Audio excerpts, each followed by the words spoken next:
Welcome to lesson number 39, Whole Tone Scale Fingering Exercise. Please visit my website at tjjazzpiano.com or simply click the link in the description below to view the sheet music to this lesson. In the next two lessons, we'll be discussing the whole tone scale. The whole tone scale is a symmetrical scale that can be used over altered dominant chords. It is frequently used in modern improvisation and is probably most recognizable in the descending scale runs of Thelonious Monk.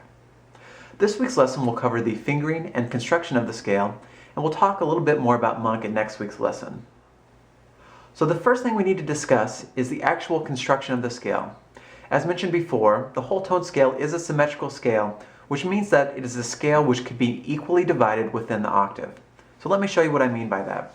Let's start by constructing a C whole tone scale. So all we're going to do is start on our root note C and ascend in whole steps till we reach the next C. So C, D, E, F sharp, A flat, B flat, C, and it's the same back down. Now the symmetrical nature of the scale means that we can start on any of those notes that we just played and transpose the scale we just played, and we'll get exactly the same intervals with exactly the same fingering. So let's start on D this time and ascend in whole steps. E, we've played that before, F sharp, A flat again, B flat, C, and D. It'll be true on E too, same notes. Same on F sharp. Okay? Now this is good news if you're trying to learn the fingering to all the whole tone scales, because it means once you've learned one whole tone scale, you've learned 5 others. And all we need to do to cover the rest of the whole tone scales is take any of those notes and move them up a half step or down a half step. So if we start on C, we can lower it a half step, and now we're going to play a B whole tone scale. And we go up a whole tone, another one.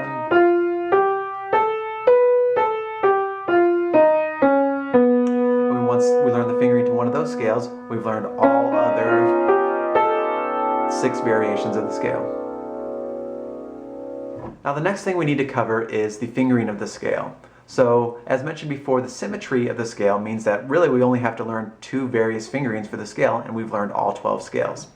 So the way I like to teach it is first starting on C and then starting on B. So the fingering for C in the right hand is simply thumb, finger 2, back to thumb, and then 2, 3, 4 on the black keys, and then back to 1. So 1, 2, 1, 2, 3, 4. I always like to think that my middle 3 fingers are on these 3 black keys right here. It helps me remember the fingering. 1, 2, 1, 2, 3, 4, 1, 2, 1, 2, 3, 4. Okay? So we can use that fingering starting on any note in the scale. So if I were to start on D, I would start on finger 2, and then just proceed the same way I did with the other scale. If I were to start on E, I would start on my thumb. If I were to start on the F sharp, I would start on finger 2, 2, 3, 4, 1, 2, 1, 2, 3, 4, and so on and so forth. And it'll probably be made more clear within the sheet music on my website. So the other fingering we have to learn, I like to start by teaching on the B whole tone scale. And the reason I do that is because this fingering is actually symmetrical too. It's simply 1, 2, 3, 1, 2, 3, 1, 2, 3, 1, 2, 3.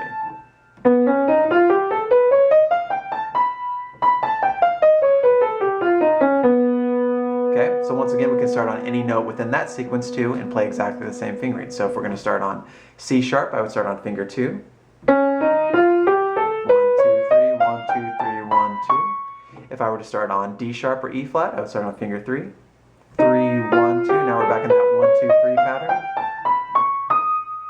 So I've paired this right hand fingering exercise with just some really simple left hand shell voicings. So if we're going to play C7 in our left hand, we're simply going to play root, 3rd, and flat 7. Let's hear how that sounds with the C whole tone scale.